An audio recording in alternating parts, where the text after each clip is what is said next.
out to everybody that's coming on. My message today will be nice, sweet, straight to the point, but full of substance and value. So if you're tuning in for the message this morning, you're going to get something that's going to be heartfelt and hopefully it leads you to do the things you need to do to get going in your life. All right. So uh, for all the newcomers, my name is Jermaine Quick. I'm an award-winning filmmaker in Philadelphia. I also do music production, you name it, graphics design, the whole nine. And I'm also advocate for mental health, mental illness, and youth advocate as well. So this morning we're going to talk about the value of human life, a call to empathy and compassion. The purpose of this message this morning is to arouse people to really think of how we're treating one another in this world, this new world that we're coming into. So, ladies and gentlemen, today I want to talk to you about a crisis that affects us all, a crisis that threatens the very fabric of our humanity. It is a crisis of value where we've lost sight of what truly matters. We live in a world where people are often valued based on what they can offer. Their worth is measured by their productivity, their wealth, their status, or their utility. I recall a time when I was really out in the field, just networking and bringing my camera out, touching the people with my camera, and people would network with me and all of those good things. But as soon as I paused the camera work and got into some other things, the phone calls stopped. The value of my personal value wasn't as worth as much because I didn't have that camera in my hand. And I started to see the opportunists in people. I started to see the the narcissists in people, the people who really just wanted to see what I can bring to the table compared to who I was as a person. And it made me at one point bitter with people. But I started to understand that people are just looking for a way up, a way into themselves. But what happens when they can no longer provide these things, the things that you can't provide for people, what happens when they're no longer useful is the question today. We've all seen it. We've all experienced it. We've all been guilty of it. We discard people like they're disposable. We use them for our own gain, and then we cast them aside like they're yesterday's trash. And you might say to yourself, "Oh, I don't do that." And you may be one that don't do that, but there's a large percent of the people that do that. Can you imagine the last time that you received a phone call when you were hurt and you were in trouble or you were in pain? It was very hard to get one of those phone calls, but you were one that to reach out and show love and give that love, but it never was reciprocated. Then you know exactly what I'm talking about. You know exactly what this world is based on and based upon. Some of you may have closed your circle of associates and friends because of this type of mentality and behavior. But here's the thing. Human beings are not commodities. We are not objects to be used and discarded. We are living, breathing, thinking, feeling beings worthy of dignity and respect. And so if you look at that on a whole, you have to ask yourself, how many times in life were you respected? How many times in life were you valued for what you brought to the table and who you was as a human being? And if you look at that on the whole, you will tend to find that it was very little to none, very little to none. And I say that strongly because there's a lot of angry people in the world. And anger comes from various things we know, but most of it comes from not being valued. As a Black man, uh, we find it very hard to even survive in this jungle because we're not being valued for what we bring to the table. You can be the best carpenter in the world, but your job is upsided by someone else, maybe of another color, and you're found not qualified as that person. You can be productive in your community, but instead you're still looked upon as a negative person or a person that shouldn't be valued because of the color of your skin. You see, you have to understand that we live in a world today that people judge you on these types of things. Your value is depleted after you offer your service. And yet we've become so desensitized to the value of human life that we take it for granted. We become so numb to the suffering of others that we barely even notice it. For instance, nowadays, if a man sees another man beating on a woman in the street, of course, he's going to walk away because he says, that's not my business. But that could have been your cousin, your aunt, your uncle, your sister. Or let's take it even further. Let's just say, we've become so desensitized to the gun violence in our community to where we say, well, it's not happening on my block, so I'm not worrying about it. We have this mindset that we've become so numb to everything that as long as it's not happening to me, I'm not thinking about it. But then when it happens to you, you're crying wolf. You're saying, hey, somebody needs to help me. It's going on in my house. And then you get mad when people are ignoring you, when you actually started the ignoring first.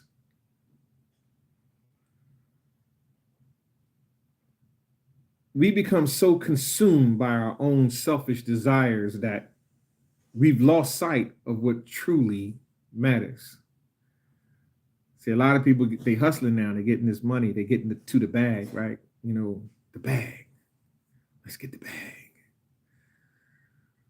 But we don't invest in our communities, we don't invest in our people, and so therefore we're selfish when we get the bag because we're just living for ourselves, right? There's no longevity in getting the bag really because you can't take it with you. So you get this bag and you're looking good.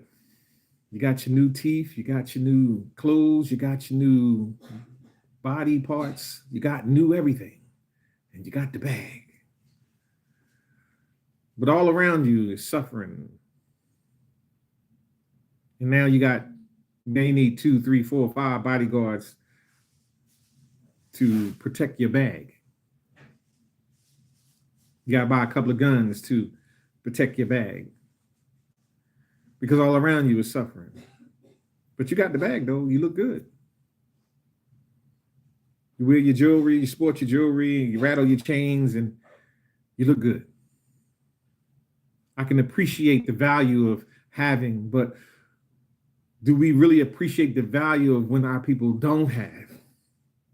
And we wonder why we suffer because we don't know how to unite and come together and create a future for us all.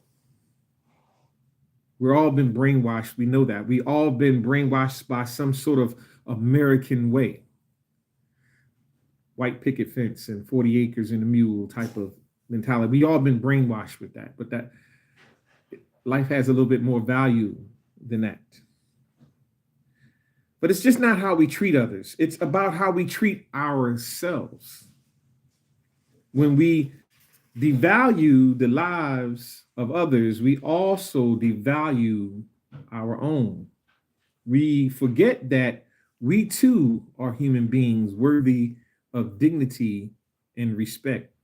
And see, sometimes when you got a little money, a little prestige, you look down on other people and not see that at any given time, the tables can be turned because what goes up shall come down too.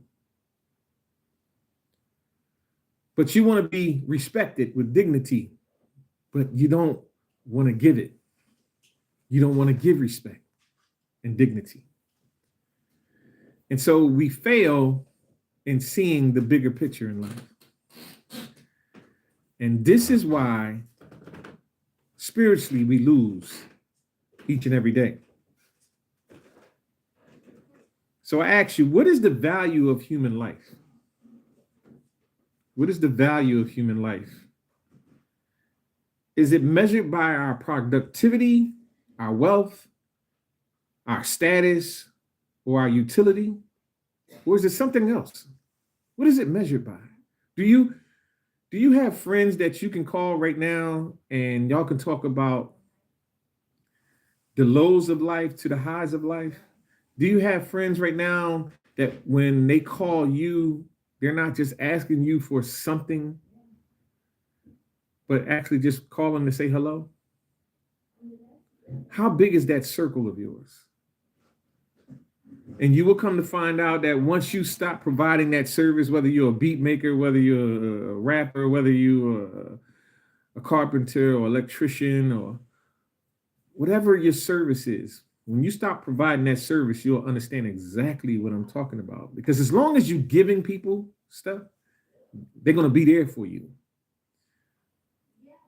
Yeah, because they need what you have to offer. But once you stop, those phone calls will stop. And then that's when you have to really analyze who you call your so-called friend. So let us challenge ourselves to change our ways. Let us strive to become more empathetic, more compassionate, and more understanding. Let us recognize the inherent value of every human life, regardless of their productivity or wealth, status, or utility. You see, that takes, first of all, empathy. And if I could pause for a second to show you and talk to you about empathy, because empathy doesn't come easy. It comes with a price. Because when you empathize with someone, it takes you to a place of humility. When you empathize with someone, you recognize that the bum on the corner used to be a prestigious person in this world. It used to be a child. It used to be someone else's child. And they were growing up and they went through some hard times. And the only product you see is the finished product. You see them, they became a bum, but you don't know why they became a bum. You don't know why, what they went through to get to that stage. And you care less. All you know is you're not trying to get there. So therefore, at the end of the day, you hustle and bustle and you run the same rat race, not knowing that you could be leading yourself down the same trail that that person led. Because you don't want to understand your community. You don't want to understand the value of life of others.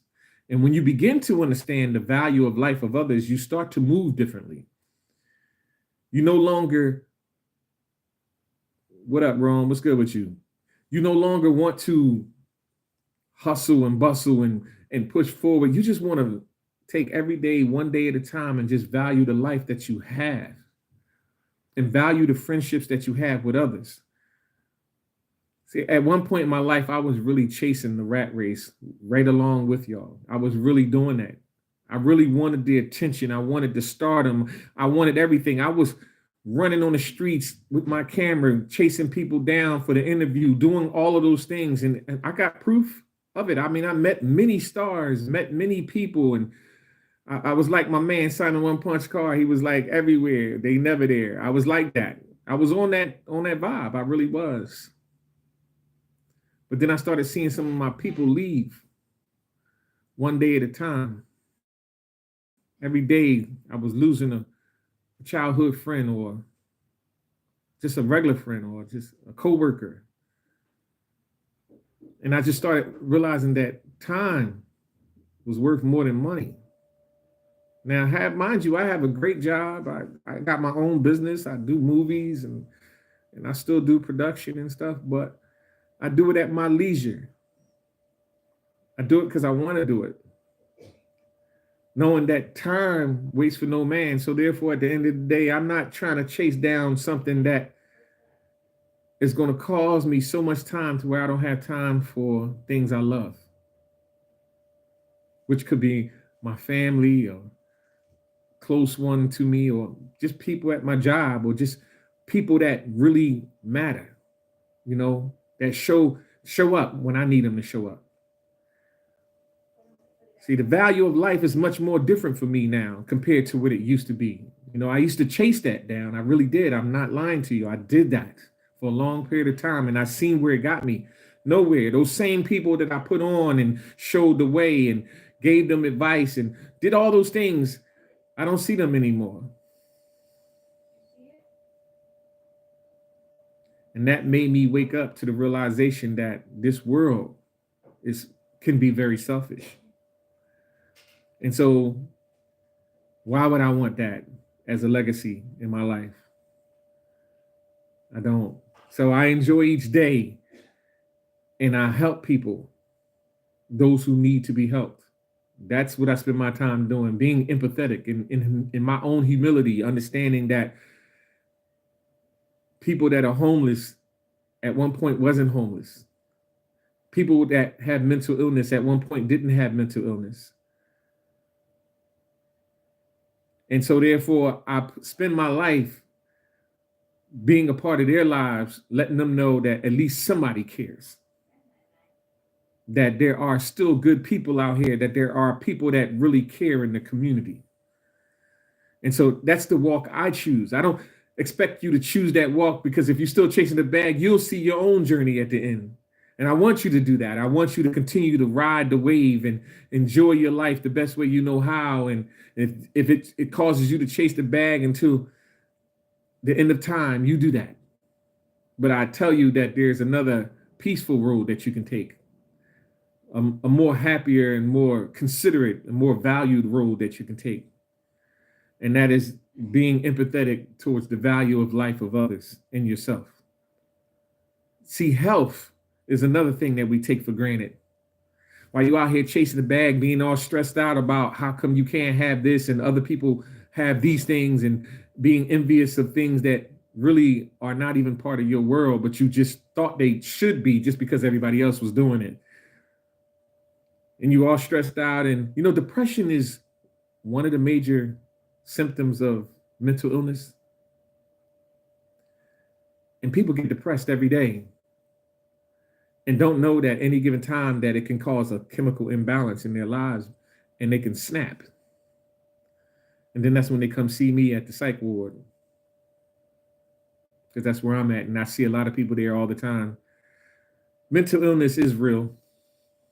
Don't let nobody fool you. I've seen people that have had lots of money come see me, and they're there for maybe a 90-day stint, 120-day stint.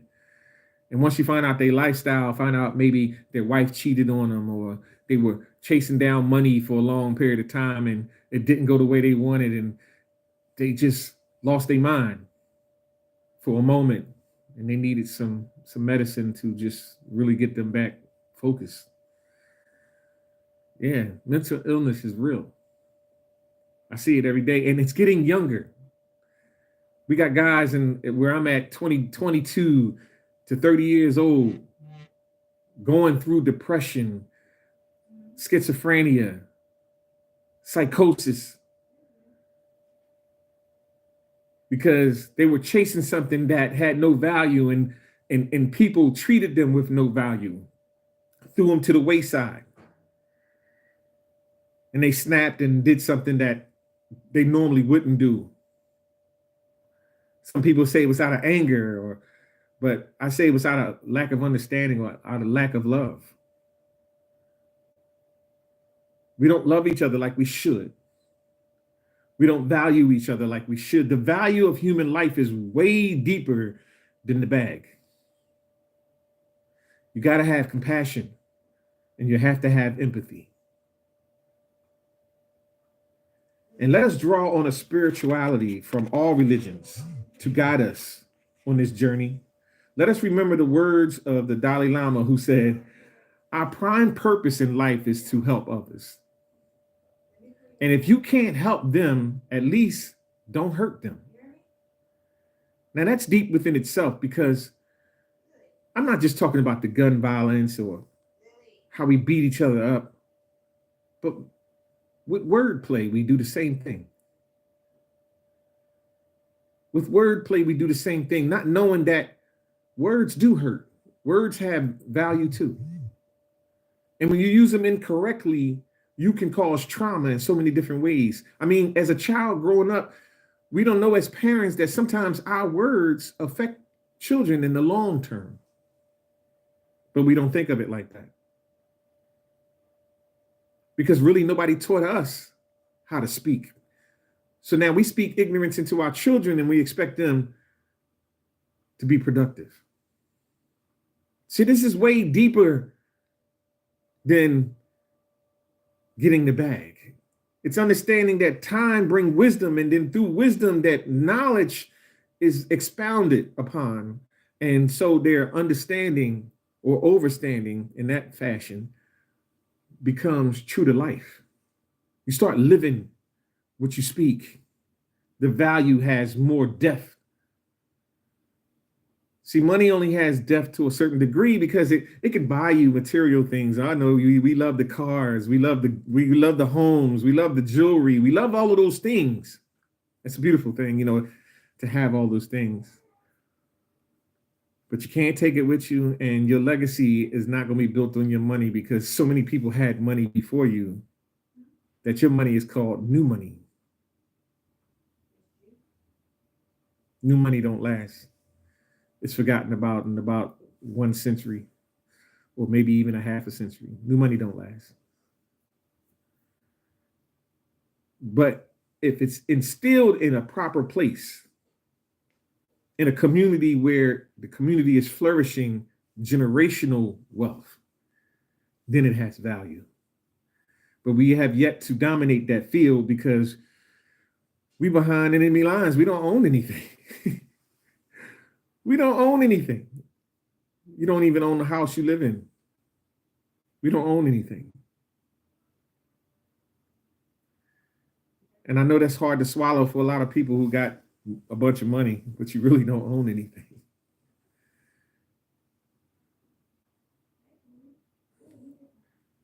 Let us remember the words of Jesus who said, love your neighbors as yourself.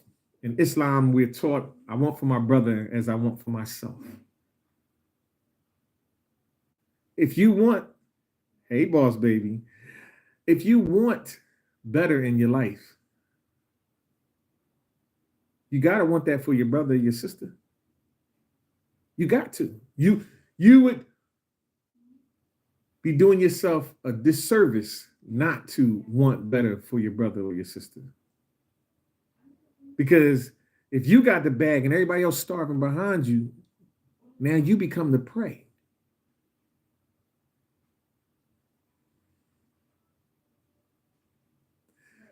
But if you're feeding the whole family, the whole pride, man, y'all stronger together. And that's what we have forgotten along the way, chasing the bag. We forgot how to feed the pride. And we wonder why we're fresh meat. Let us remember the words of the Quran, which says, we have honored the children of Adam, meaning when you give yourself in humility to others, you do a great justice to God. You do a great justice because you're not being selfish. You become larger than life then. Let us remember the words of Buddha who said, compassion is the heart of Buddhism. It's the heart of Buddhism. It's the centerpiece to have compassion for your fellow brother or sister. It's not hard to do. I know everybody ain't worthy of your time. I know everybody's not worthy of your love. I know everybody's not worthy of your sincerity. But there are a lot of people that are worthy of all of it, but you won't give them none of it. Because we're self-centered. And we don't want to see the truth. We rather live the lie. We rather live in our own fantasy that we doing good while everybody else is doing bad. Let us remember that we are all human beings, worthy of dignity and respect. Let us recognize the inherent value of every human life, and let us strive to create a world that is more just, more compassionate, and more peaceful for all. The choice is ours. Will we choose to value life, or will we continue to devalue it? The choice is ours. Ladies and gentlemen, I hope you choose wisely, because we're coming into a new era. In this new era that we're coming into, you're going to need more than just a subject or a commodity. You're going to need some true friends. You're going to need some true friends, because we're being divided not only by political status, we're being divided by educational status, we're being divided by ethnicity. And the more the division, the stronger the enemy. Show some love to some people. Make some new friends that are of value. You're going to need them in this new world that we're going into. And that's my message for you today. I appreciate you listening to my kind words. The value of human life, a call to empathy and compassion. I hope that it serves a purpose for you as you continue your day. In Philadelphia, it's snowing a little bit. It's off and on. But thank God for weather. Thank God for life. Thank God for love. And if you out there today, if you lost a loved one, my condolences to you. Know that they're still living within you, and their spirit continues on with you. I value you today. If no one else told you, I value you today. And I pray that each and every day of your life, that you continue your journey that is prosperous, it's peaceful, and it's full of compassion, empathy, and humility for others as well as yourself. Assalamu alaikum rahmatullah to all my brothers and sisters. Peace and blessings to you all, and may heaven smile upon you. Enjoy this day and live it like it's your last. Peace and blessings.